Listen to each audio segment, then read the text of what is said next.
today I'm doing a little comparison video for some of you guys because I get asked this question a lot, and also I ask this question a lot, and it's hard to get a good answer, and it's hard to get both of these things in your hand at the same time, and especially to test them at home. You might see them in the store, and if you see them in the store, that's great, but sometimes you can't just take them out and strap them on a tree and see what they're like.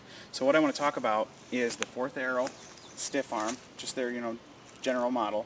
This is the one I bought and I've hunted with for 2 years now, and I loved it.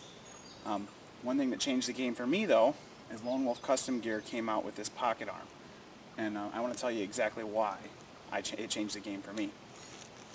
So first off, my brother's always sworn by a trifold. I've never hunted with a trifold camera arm, and I've only hunted with a bifold.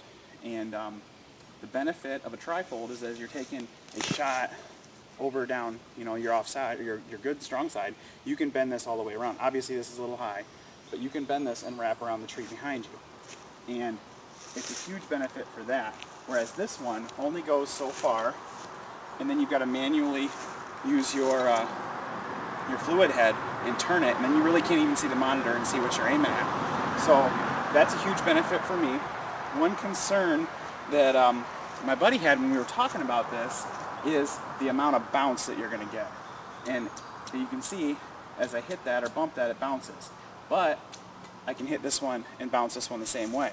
The main difference for me, the selling point is the compactability. And the Lone Wolf one folds up in itself just like that. And it mounts to the tree with this simple little bracket. And I did add a different strap because I lost the original one that came with it when I was turkey hunting. But this one, from 4th Arrow, it folds up, but you have this giant base unit you got to deal with. And for me, when I was putting that in my backpack, that was the biggest pain in the butt. You could strap that to, the outside of your pack. You could do whatever you wanted with it, but it was hard to get around. So normally you can carry this in your, side pouch on your backpack, and even that alone is considerably bigger than what we've got here. And then you've got to deal with this whole mounting mechanism here. And all in all, this one retails at $249, the Lone Wolf one, and it's 1.6 pounds. This one I bought for $159 and weighs 7 pounds 10 ounces. So when you're talking just pounds, and I'm not a pounds guy, I could care less, but a 6-pound difference, it's just over 6 pounds, but it is a $100 price difference too. It comes down to your budget and what you prefer, but this was taking up so much room in my pack that I wasn't even packing, normally on an all-day hunt I would take a 1 liter of water, and when you're deciding, packability, if I need extra clothes and grunt calls and some food, I might not even pack water because this was taking up so much space in my pack. So those are some things I wanted to lay out, and I will show you. One thing you get with the 4th Arrow is you do get some more length because of this base unit. The base unit brings it about 5 inches off the tree, and then it extends out. And the Lone Wolf, the bracket's so close to the tree, you're not going to get that extra clearance. So from the fluid head, the arm alone is 26 inches, fully extended out here. And if you're just talking arm length on the stiff arm, you get 31.5 inches. So this one will give you a little bit better range of motion. It's hollow, so you hear it. This one's not hollow, but you still hear it. And I had wrapped this one with, a biking inner tube when I was hunting with it, and then camoed it up a little bit, and that deadened the sound. And you can do the same thing with silent tape or anything on the market to silence and deaden those. But overall, the biggest thing that I like about this is it's compact. And when I take it off the tree, I only have to deal with this as it folds into itself. This I have to deal with on its own time, which is a pain in the butt. Also, I will say that when you're using the stiff arm, you have to use this little device here to level it. And that's great, but it makes a lot of noise. There's no way to deaden that sound inside there. So just sticking a screwdriver-like thing in there makes a ton of noise. And I can tell you from experience, I've dropped this out of a tree twice. Early morning in the dark, you're trying to be quiet, you're fidgeting with it, you think you've got it on your pack or you think you've got it on your person. It comes with a little lanyard, but even like that, the lanyard's on it right now and it broke off.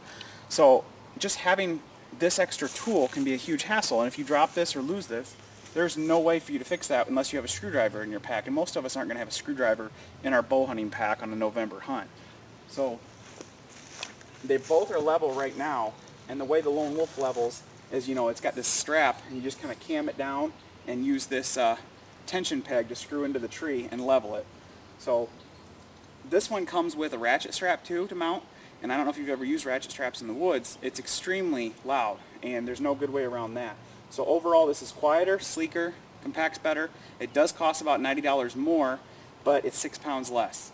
And I'm excited to give it a try this fall. I was able to actually use it for turkey hunting, whereas mounting this on the ground for a run and gun setup for turkey, this was not practical. So I'm going to continue using that. I'm going to put this one up for sale.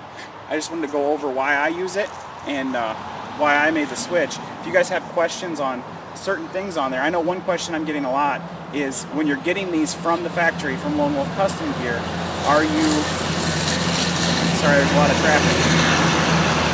When you're getting them from Lone Wolf Custom Gear, are they coming in dinged up or scratched up? And the answer is yes. This is an original model that my buddy had gotten, and it was scratched up when he got it, so he emailed Lone Wolf and they were happy enough to send him a new one. And then I emailed Lone Wolf and I said, I know they're on back order, could I buy this at, you know, a discounted rate, which they were happy enough to do. And I got like $20 off, which isn't much, but I don't care about scratches. I've never cared about scratches because I take pride in the scratches that we put our gear through. Honestly, we bust our butts and we work hard, so I like a little bit of wear on my bow or on my camera arm. It shows that we put in time and effort, and I'm going to put scratches in there in the next 6 months, so I'm not worried about the scratches that they put in the manufacturing process, especially since it was built right here in the USA, so I could care less. But any questions at all, just hit me up, find me, and I'll be glad to message you and let you know what I think and, you know, the pros and the cons. Right now, I don't have anything but pros for the Lone Wolf, just that price, and it's just up to you on how deep you want to go down this bow hunting rabbit hole. It's a never-ending game, as you know, and it can get pricey. So, thanks, guys.